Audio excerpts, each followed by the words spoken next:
নমস্কার, ঈশান Bangla prime time খবরে আপনাদের স্বাগত জানাচ্ছি। আমি সৌভিক। প্রথমে সংবাদ শিরোনাম।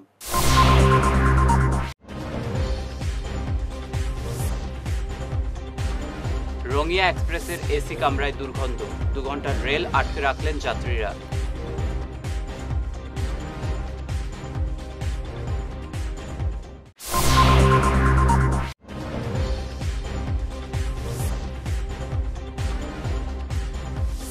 কাঠিগড়ায় বিস্ফোরণের ভয়ানক শব্দে আতঙ্ক, এলাকা জুড়ে কালো ধোঁয়া।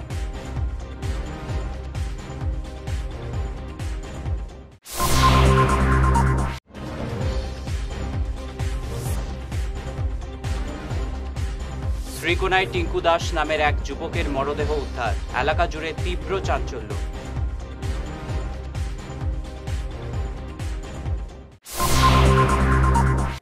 এবারে বিস্তারিত প্রাইম টাইম খবর। ট্রেনের এসি কামরায় প্রচণ্ড দুর্গন্ধকে কেন্দ্র করে গতকাল রাতে উত্তপ্ত পরিস্থিতির সৃষ্টি হলো শিলচর রেল স্টেশনে।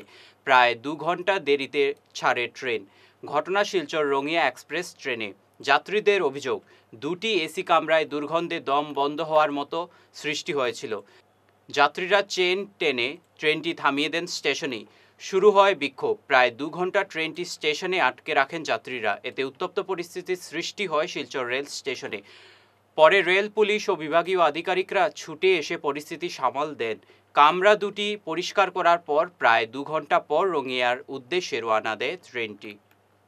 রঙিয়া শিলচর এক্সপ্রেস 15611 এটা B6 से কমপ্লেন হচ্ছে। B6 से হেভি স্মেল, এত স্মেল যে সব প্যাসেঞ্জার নামিয়ে আইতে বাধ্য হচ্ছে। অলরেডি রওনা দিলেছিল ট্রেন, তারা আবার চেন টানিয়ে। তো আমি A1 আসলাম। A1 থেকে আইয়া দেখছি তখন মানে এইখানে গরমাগরমি চলে। রেলওয়ে অফিসিয়াল আইয়া তারা থ্রেট দিছে যে তোমরা কেন চেন টানছো, স্মেল আছে, স্মেল সব বুগিতে আছে, খালি এই বুকিট না সব বুকিট আছে। মানে যে স্টাফ আইছে তারা ফেস করছে, তাই কইছে যে সব বুকিট আছে। তো সব বুকিট তো ওই রকম নাই না, প্যাসেঞ্জার তো এত না, তারা ডিলে করিয়া ইন্টেনশনালি ট্রেন ডিলে করিয়া। সবেরই কানেক্টিভিটি আছে, গৌহাটিত গিয়া অন্য ট্রেনে উঠতো। আমরা ডিউটি জয়েন করতাম সকালবেলা গিয়া, এর লিগে এই রাতের ট্রেন যে দিনের বেলা পুরা ওয়ার্ক কমপ্লিট করিয়া সকালবেলা গৌহাটি গিয়া কামাখ্যা গিয়া রঙ্গিয়া গিয়া ডিউটি জয়েন করলাম। এখন এই যে ডিলেটা হইলো, এখন এইটা কে বিয়ার করবে? ডিলেটা অলরেডি 2 আওয়ার্স হয়ে যায়, কখনো কিচ্ছু না। এখন এসি রিপেয়ার, তো আমরা করলাম, হয় রিপেয়ার করা হোক নাইলে এক্সচেঞ্জ করা হোক ডাব্বা। তারা কয় ডাব্বা এক্সচেঞ্জ করতে 3-4 ঘন্টা লাগবো, রেকটিফাই করতেও তো 2 ঘন্টা লাগি যায়। তো আমরা তো আলটিমেটলি সাফারার। আমরা এত টাকা দিয়ে আমরা এসি ডাব্বা কেনে করি, টিকিট কেনে করলাম, এটা তো মিনিংলেস হয়ে গেল না। এই হ্যারাসমেন্ট প্যাসেঞ্জারের, এটা কোনো রেলওয়ে অফিসিয়াল কিছু করেনি না। ওইটার কোনো বড় অফিসার এখন পর্যন্ত টিল নাও কোনো আইছে না। কমপ্লেন অলরেডি 139 করা হয়েছে, স্টেশন মাস্টারে করা হয়েছে, টিটিরে করা হয়েছে। টিটিএ কইছে আমার খালি টিকিট দেখা দিয়ে আমার রেসপন্সিবিলিটি এইটা না। স্টেশন মাস্টার আইয়া দেখিয়া তাই গেছেন দিয়ে সিম্পল। এখনো কোনো রেজাল্ট আমরা পাইছি না। কাঠিগড়ার তারিণীপুরে ভয়াবহ বিস্ফোরণে এলাকায় তীব্র আতঙ্ক ছড়িয়ে পড়ে গতকাল বিকেলে। বিস্ফোরণটি সংঘটিত হয়েছে ঝন্ডু কনস্ট্রাকশন প্রাইভেট লিমিটেডের কার্যালয়ের সামনে। বিস্ফোরণের পর গোটা এলাকা কালো ধোঁয়ায় ছেয়ে যায়। বিস্ফোরণের বিকট শব্দে এলাকায় আতঙ্ক ছড়িয়ে পড়ে, তবে হতাহতের কোনো খবর নেই। খবর পেয়ে ঘটনাস্থলে ছুটে যান পুলিশ সুপার নোমাল মাহাত্তা। ঘটনাস্থলে ছুটে আসে ফরেন্সিক টিমও। ঘটনাস্থল থেকে পাথরের খাদরের ব্যবহৃত জিলেটিন স্টিকের মতো কিছু সামগ্রী, ব্যাটারির মতো বস্তু এবং কিছু প্লাস্টিকের টুকরো উদ্ধার করে পুলিশ। এই ব্যাপারে সংবাদ মাধ্যমে বিস্তারিত তুলে ধরেন পুলিশ সুপার। কনষ্ট্ৰাকশ্যন এটা কোম্পানী, ঝন্ডু কোম্পানীত ইয়াত নিয়োজিত হৈ আছে। ইয়াত আবেলি সময়ত এটা ডাঙৰ ফটকা ফুটাৰ নিচিনা এটা চাউণ্ড হৈছিলে। তেওঁলোকে আমাৰ আৰক্ষীক জনায় আৰু লগে লগে আৰক্ষী আহি ইয়াত উপস্থিত হৈ আমি অনুসন্ধান কৰোঁ। মই নিজেও আহিলোঁ আৰু আহি আমি ইয়াত আমি দেখা পাইছোঁ যে তাৰ মুখতে এজোপা বগৰী গছ আছে। সেই বগৰীজোপাৰ কিছুমান গছৰ ছাল এৰি আছে। আৰু এনেকুৱা এটা ঘটনা কিছুদিন আগতে আমাৰ কচুদৰম অঞ্চলতো হৈছিলে যে এই মেঘালয় আমাৰ চুবুৰীয়া ৰাজ্য আছে, তাত কিছুমান লোকসকলে যিটো জিলেটিন ষ্টিক্স আৰু কিছুমান এক্সপ্ল'চিভ বস্তু তেওঁলোকে শিল ভাঙিবৰ কাৰণে ব্যৱহাৰ কৰে। তেনেকুৱা বস্তু কিছুমান তেওঁলোকে আনি কিছুমান মানুহক এটা ভয় বা ভীতিগ্ৰস্ত কৰিবৰ কাৰণে তেওঁলোকে এনেকুৱা ব্যৱহাৰ কৰে। আৰু গোটেই প্ৰাৰম্ভিক তদন্তত দেখা গৈছে যে এনেকুৱা এটা দুষ্কৃতিকাৰী লোকে এই ধৰণৰ এনে এটা ফিয়াৰ চাইক'চিছ এটা সৃষ্টি কৰিবৰ কাৰণে এই ধৰণৰ এটা তেওঁলোকে কাৰ্যপন্থা এটা লৈছে, যিটো আমি ইতিমধ্যে আমি অনুসন্ধান আৰম্ভ কৰিছোঁ। আৰু মই ভাবিছোঁ যে আমি শীঘ্ৰে দুজন ব্যক্তি ইয়াৰ লগত জড়িত হৈ আছে তেওঁলোকক আমি শীঘ্ৰে এৰেষ্ট কৰিবলৈ আমি সক্ষম হ'ম। আৰু এইটো এটা মানে ভয় ভীতি হ'ব লগা কোনো কথা নাই। এইটো এটা সামান্য এটা মানে ফটাকা জাতীয় এটা বিস্ফোৰক ব্যৱহাৰ কৰি তেওঁলোকে এটা ইয়াত আৱাজ এটা প্ৰস্তুত কৰিছিলে, আৰু যাৰ দ্বাৰা এই মানুহবিলাকক আমাৰ কাম কৰি থকা মানুহবিলাকক তেওঁলোকে এটা ভীতিগ্ৰস্ত কৰিবৰ কাৰণে এটা প্ৰৱণতা সেই কামটোৰ জৰিয়তে প্ৰকাশ পাইছে। গতিকে আমি যিসকল ইয়াত কামত নিয়োজিত হৈ আছে তাত যাতে কামত কোনো বাধাগ্ৰস্ত নহয়, আৰু যিসকল লোক ইয়াত নিয়োজিত হৈ আছে তাতো যাতে কোনো অসুবিধা নহয় তাৰ কাৰণে আমি সকলোকে আশ্বস্ত কৰিছোঁ। আৰু আমি এতিয়া অনুসন্ধান কৰি আছোঁ ইয়াৰ লগত জড়িত যিয়ে ব্যক্তি আছে। আমি প্ৰাৰম্ভিক পৰ্যায়ত আমি কিছু সংসূত্ৰ লাভ কৰিছোঁ, আৰু তাক আমি শীঘ্ৰে গ্ৰেপ্তাৰ কৰি কঠোৰতম আইনগত ব্যৱস্থা তেওঁলোকৰ বিৰুদ্ধে আমি গ্ৰহণ কৰিম। শ্রীকোনায় টিঙ্কু দাস নামের এক যুবকের মরদেহ উদ্ধারের ঘটনায় এলাকা জুড়ে তীব্র চাঞ্চল্য দেখা দিয়েছে। শ্রীকোনা এলাকায় পুরাতন রেল গেটের পেছনে বরাক নদীতে আজ ওই যুবকের লাশ ভেসে ওঠে। স্থানীয়রা লাশটি প্রত্যক্ষ করে পুলিশে খবর দেন। মৃত যুবকের বাড়ি শ্রীকোনার টিলা গ্রামে। গত 17 মার্চ থেকে টিঙ্কু নিখোঁজ ছিল বলে জানিয়েছেন তার পরিবারের রাখি দেব। ছেলেটা মিসিং হয়েছিল, তার নাম টিঙ্কু দাস, তার বাড়ি হইল টিলাগ্রাম রামনগর পার্ট 2। আমরা খবর পাইছি মঙ্গলবারে, সোমবারে রাত্রে মিসিং হয়েছে। হসপিটাল যখন তার জ্যেষ্ঠশালীর লেগে ভাত লই আইছিল তখন ওই দিন রাত্রেই মিসিং হয়েছে। আমরা খবর পাইছি পরের দিন ধরুন 11:30টার সময় তার বড় ভাই টিঙ্কু দাসে ফোন করছে আমার, ফোন করিয়া কইছে যে দিদি তারে তো আমরা ফাইরাম না খুঁজিয়া।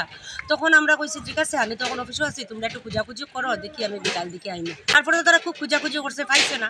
রাত সন্ধ্যার পরে তারা ঘরেও আইসি, আইয়া সব জিগাইলাম, তারা সব কইছে যে কোন সময় গেছে। 10:30টার সময় বাইরেছে, ঘর থাকি বাইরিয়া হসপিটাল গেছে বাত লইয়া, এরপরে আইয়া ঘরও ঢুকছে না।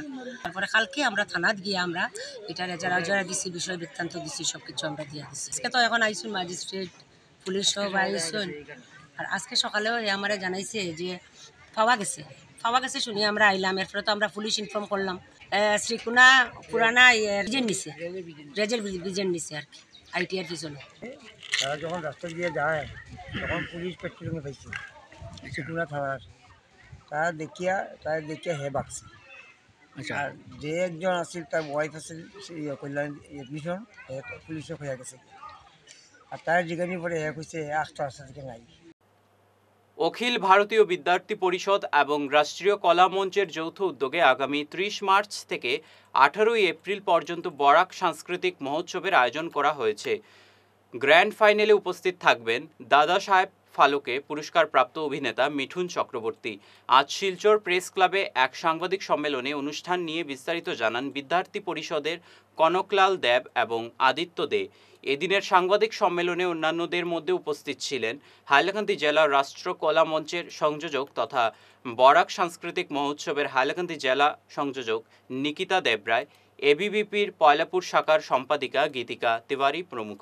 আসামের মধ্যে আমরা বরাক ভ্যালি বলে জানি, শিলচর, করিমগঞ্জ, হাইলাকান্দি, এই শিলচর, শ্রীভূমি, হাইলাকান্দি এই 3টি জেলা নিয়ে তৈরি বরাক উপত্যকা।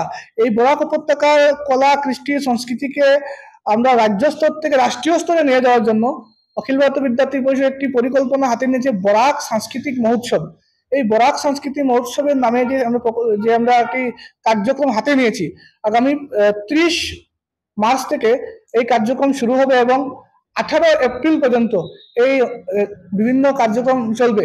বিভিন্ন সাংস্কৃতিক কার্যক্রম, যেমন আমরা কার্যক্রমের মধ্যে আমরা ধামাইল নৃত্য, ঝুমুর নৃত্য, রাস নৃত্য, রবীন্দ্রসঙ্গীত, নজরুল সঙ্গীত, লোকগীতি, এরকম আলপনা, এরকম 8টা কম্পিটিশন নিয়ে আমরা এই বরাক সাংস্কৃতিক মহোৎসব চলবে।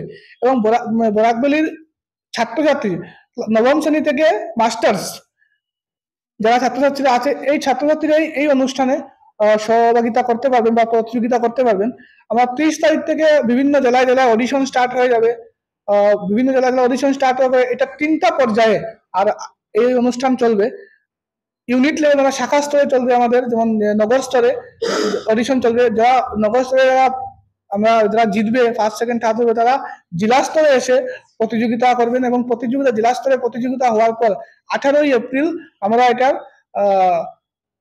গ্র্যান্ড ফিনালে, সেই গ্র্যান্ড ফিনালে আমরা শিলচর শহরের মধ্যে করতে চলছি। আমাদের কিন্তু সবচেয়ে সুখবর আমাদের এই নিচে সামান্য বিরতি থাকছে, আরও অন্যান্য খবর সঙ্গে থাকুন। Dear parents, students and well-wishers, you all know Vivekananda Senior Secondary School, also known as Vivekananda Junior College, was established in 2003 at Chenkuri Road, Silchar, pin code 788007, having science, arts, commerce streams. Every year in HS examination, our students have been passing out with positions, distinctions, star marks and huge numbers of letters. In degree unit, we have Encipal Memorial Degree College, which was established in 2010 and affiliated under Assam University. Both of our institutions have been guided gracefully by the experienced and qualified faculties in well-infrastructure, environmental-friendly institution. Barak উপত্যকায় সর্বাধুনিক প্রাকৃতিক চিকিৎসা ও computer সংবলিত অত্যাধুনিক scanning মেশিনের সাহায্যে যে কোনো তরুণ বা পুরাতন রোগের চিকিৎসা করা হচ্ছে। এছাড়াও কম্পিউটার দ্বারা রোগ নির্ণয় করার সুবিধাও রয়েছে।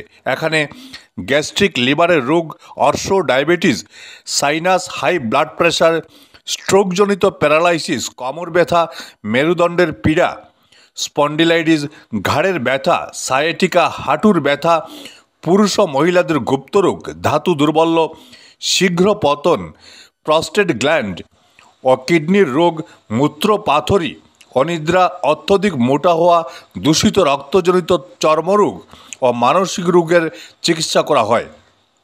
এছাড়াও দীর্ঘদিন ধরে ওষুধ খাওয়ার ফলে পার্শ্ব প্রতিক্রিয়া ও দূষিত রক্ত প্রাকৃতিক উপায়ে পরিষ্কার করার সুব্যবস্থা রয়েছে। চলে আসুন এনার্জি হিলিং সেন্টারে, রংপুর পার্ট 2, লক্ষ্মীপুর রোড, শ্রী ক্রেশারের পাশে। মোবাইল নম্বর 9395732456। অগ্রিম বুকিং প্রয়োজন।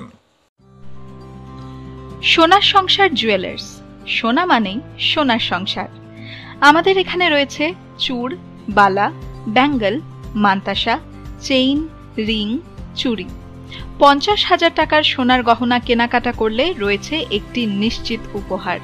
5 লক্ষ টাকার ওপরে কেনাকাটা করলে একটি ডায়মন্ড রিং উপহার হিসেবে পাওয়া যাবে উইথ 50% মেকিং অফ, অর্থাৎ মজুরি 50% ছাড় রয়েছে। ইএমআই সিস্টেমে সোনা পাওয়া যাবে। মাসিক কিস্তিতে সোনা কিনতে পাওয়া যাবে। 12 মাসের কিস্তি জমা দিলে 13 মাসের কিস্তি সম্পূর্ণ বিনামূল্যে। পুরনো সোনার বদলে নতুন সোনার গহনা পাওয়া যাবে। এছাড়াও আমাদের মধ্যে রয়েছে ডায়মন্ড রিং, গলার হার, মঙ্গলসূত্র। ন্যূনতম 50,000 টাকার বিয়ের সেট পাওয়া যায়। সব ধরনের আধুনিক গহনা পাওয়া যায়। তাই আর দেরি না করে চলে আসুন আমাদের সোনা সংসার জুয়েলার্স শোরুমে। আমাদের ঠিকানা NN দত্ত রোড, শিলচর 1। যোগাযোগের জন্য ল্যান্ডলাইন নাম্বার 03842260081, আমাদের মোবাইল নম্বর 9395163088 অথবা 9395178117। ফিরে এলাম ঈশান বাংলা খবরে। বিভিন্ন প্রকল্পের নামে অর্থ সংগ্রহের অভিযোগ খণ্ডন করলেন তোপখানা জিপির প্রাক্তন সভাপতি মিয়া খান। আজ এক সাংবাদিক সম্মেলনে মিয়া খান তার বিরুদ্ধে উত্থাপিত সব অভিযোগ খণ্ডন করেন। তিনি বলেন, এক শ্রেণীর স্বার্থান্বেষী ব্যক্তি তার বিরুদ্ধে মিথ্যা কুৎসা রটাচ্ছে। এ নিয়ে তিনি সংবাদ মাধ্যমে বিস্তারিত তুলে ধরেন পুরো ঘটনা। কইছে যে তুমি খাও না কেন তানাত, তোমার উপরে কেস যখন মিউচুয়াল হয়ে গেছে তুমি তানা তাও, তখন হে তানাত গেছে না। তখন সারডে রিপ্লাই দিছে যে আমি তো আইতে পারতাম না। তখন স্যারে কইছে তুমি না আইলে তো আমি তো বাধ্য রেজিস্টার করতে। স্যারে বাধ্য হইয়া এটা আপনার কেস রেজিস্টার করতে বাধ্য হয়েছে। সবচেয়ে বড় কথা হয়েছে এই যা ছেলেটারে মারা হয়েছে এই ছেলেটাও এই গাঁওর মূলক করছেন যে হ্যাঁ তারা ছাগল লইয়া গেছে গিয়া। সারডে আমরা একটা পিটিশন দিছি যে বিডিপির লাগিয়ে তারা বিডিপির থাকেন সরানি হোক। এরকম করাপ্টেড মানুষ তার এগেনিস্টে অনেক এলিগেশন আছে আপনার। থানার যে কেস যেটা হয়েছে এই কেসের আসামি তাই ইন্টারসেপ্টিভ বেইল লইয়া কোর্ট থেকে আইছেন। তার লগর যে একজন আছে নূর মোহাম্মদ মানে বাবু কইন বাবু যে হে জেল কাটিয়ে আইছে এই এরা গিয়া কালকে প্রেস মিট করছে। এরা কালকে যে প্রেস মিট করছে বা ডিসি মহাশয়ের কাছে গেছে এরার মধ্যে একজন বিডিপি সেক্রেটারি, একজন হইল ফরিজউদ্দিন লস্কর, হেও আসামি, তার হেও বেইল লইয়া আইছে। কালকে প্রেস মিটের মধ্যে যারা কোয়ানি হয়েছে যে এরা এই যে মহিলায় বা যে ভদ্রলোকে কইছে যে একজন হইল এই সজ্জার যে তার আপন মামা, আমার এগেনিস্টে হওয়ার কারণ হয়েছে ওটা। আমি এই কেসের মধ্যে যখন বিচার হয়েছিল আমি খুব বেশি মাতামাতি করছি। থানার যখন এটা কেস হয়েছে কেসের মধ্যে আমরা হইলাম সাক্ষী। আমরা যারা যে বিচারি যারা আসলাম তখন তারার গ্রাজ এটা হইল এটা আমি বিলে তারার উপরে কেস দেওয়াইছি। এই যে গড়র যে মাত আইছে এই যেগুলা মানুষের যে কালকে যে কমপ্লেনটা করছে তারার কেউর বাইক না কেউর বাই যেটা পুলিশে এখন তারার উপরে কেস আছে এটারে করার লাগে ড্যামেজ করার লাগে তারা এটা কালকে কইছে আপনার কাছে এলিগেশন কইছে বা ডিসি মহোদয়ের কাছে। এই যে যারা যেটা আমার উপরে এলিগেশন লাগাইছে এরা 2021-22 গড় পাইছে। এই যে গড়টা যারা যে সেক্রেটারির উপরে বা আমার উপরে যে এলিগেশন লাগাইছে এই গড় তো আমরা তারা দিছি না। এই যে গড় যেটা এটা হইলো মিউনিসিপালিটির মানে আরবান ডেভেলপমেন্টের গড়। এখানে সেক্রেটারি তো কোনো রুল নাই। সেক্রেটারি হওয়ার 6-7 মাস হয়েছে। এখন যে যার কথা যে কোয়া হওয়ার অলরেডি তো সেক্রেটারি বা আমার কথা কোয়া হওয়ার আমরা তো মানে তাই তো এখন কোনো গড়ের সুযোগও পাইছে না। 21-22 গড় পাইলে আজকে প্রায় 3-4 বছর হয়ে যার। 3-4 বছর পরে তারা আজকে আইয়া কর যে তারা শাক দিয়ে মাছ ঢাকার মতো কাজ চলছে রুকনি সেতুর ওপর। ভাগা শেরখান রোডে রুকনি নদীর ওপর সেতু নির্মাণে এমন কাণ্ডে ক্ষোভ বাড়ছে জনমনে। পুরাতন সেতুর কাঠামো নির্মীয়মান সেতুতে ব্যবহার করা হচ্ছে বলে স্থানীয়রা অভিযোগ করেছেন। পুরাতন সেতুর ধ্বংসপ্রায় সরঞ্জামগুলো নয়া সেতুতে ব্যবহার করা হচ্ছে। তড়িঘড়ি সেতুর নির্মাণ কাজ শেষ করতে গিয়ে ফাটল ধরা পিলারের সঙ্গে বোরিং লাগানোর প্রক্রিয়াও চলছে। স্থানীয়রা বিষয়টি শীঘ্রই খতিয়ে দেখার পাশাপাশি সেতু নির্মাণের গুণগত মান ও স্থায়িত্ব নিশ্চিত করার জন্য কর্তৃপক্ষের কাছে দাবি জানিয়েছেন।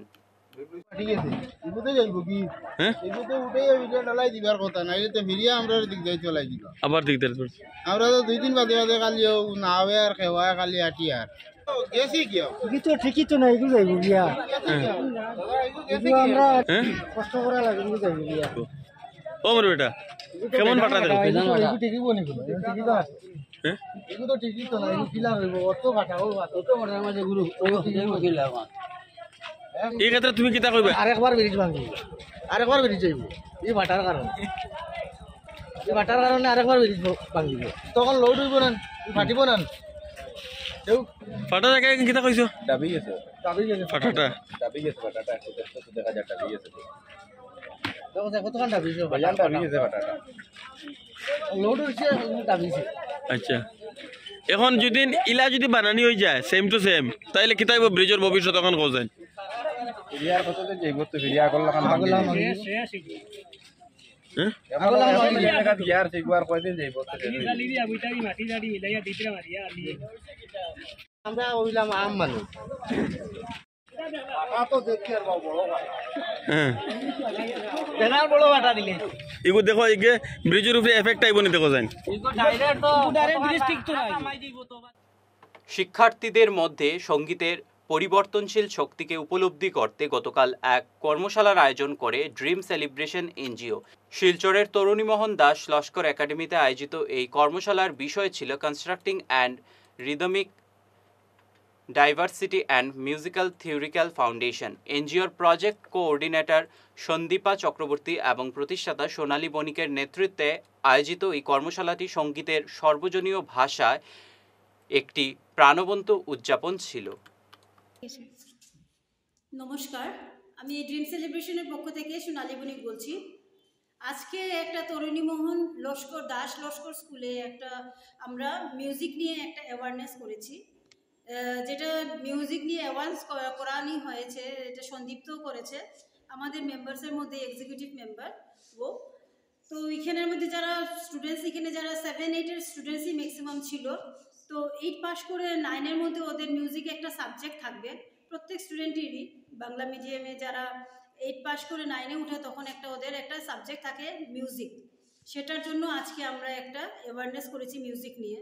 শুধু মিউজিক খালি আমরা গান গেলে হয় না, মিউজিক হলো গিয়ে আমাদের একটা আত্মা, যেটা আমরা মিউজিকটা গান আমরা যদি শুনি, তবু আমাদের মনে একটা শান্তি লাগে। যদি মনে কোনো সময় দুঃখ যদি থাকে, আজকে যদি আমরা কোনো গান শুনিও তাহলে কি আমাদের মনটা ভালো হয়ে যায়, মনটা সব কিছুই ভালো হয়। যদি আমরা কোনো সময় একা থাকি, তবুও আমরা গানটা শুনি। গান শুনলে আমাদের মন ভালো থাকে, আমাদের সব কিছু ভালো থাকে, আমাদের দিনও ভালো থাকে।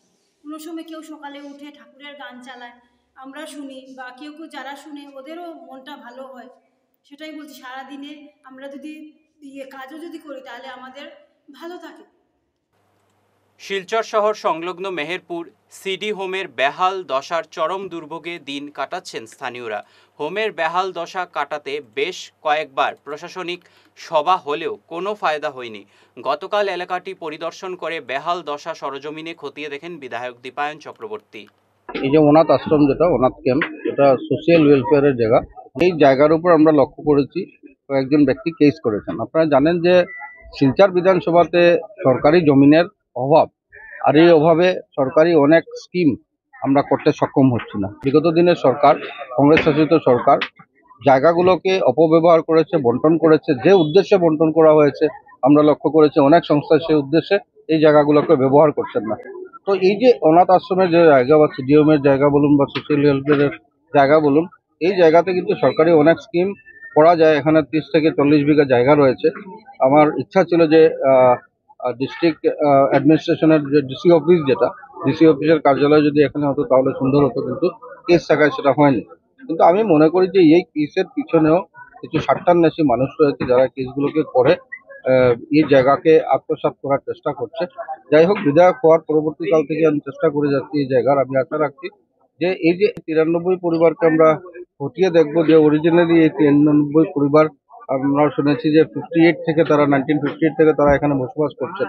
তো যদি 93 পরিবার থাকেন তাহলে প্রধানমন্ত্রী আবাস যোজনার অধীনে আপনারা জানেন যে উন্নত মানের ঘর বানিয়ে, মানে মাল্টি স্টোরিড বিল্ডিং বানিয়ে তাদেরকে এখানে ব্যবস্থা দেওয়া যেতে পারে, বা তাদেরকে ল্যান্ড ডেভেলপমেন্টও করা যেতে পারে। তো যাই হোক, প্রথম কথা হলো যে এখানে স্বার্থান্বেষী মানুষ যারা মিডিলম্যান হিসেবে আছেন তাদেরকে সরে, আর যারা 93 পরিবার রয়েছেন তারা যাতে অন্ততপক্ষে সরকারের যারা মানুষ রয়েছেন তাদের সাথে কথা বললে একটা সুরাহা বেরোবে।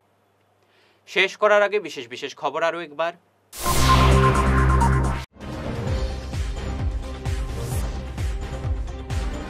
রঙিয়া এক্সপ্রেসের এসি কামরায় দুর্গন্ধ, 2 ঘন্টার রেল আটকে রাখলেন যাত্রীরা।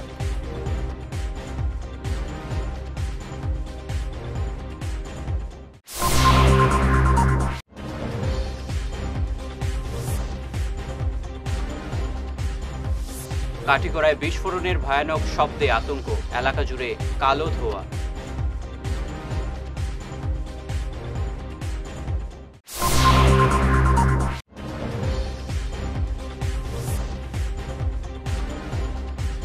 শ্রীকোনায় টিঙ্কু দাস নামের এক যুবকের মরদেহ উদ্ধার, এলাকা জুড়ে তীব্র চাঞ্চল্য।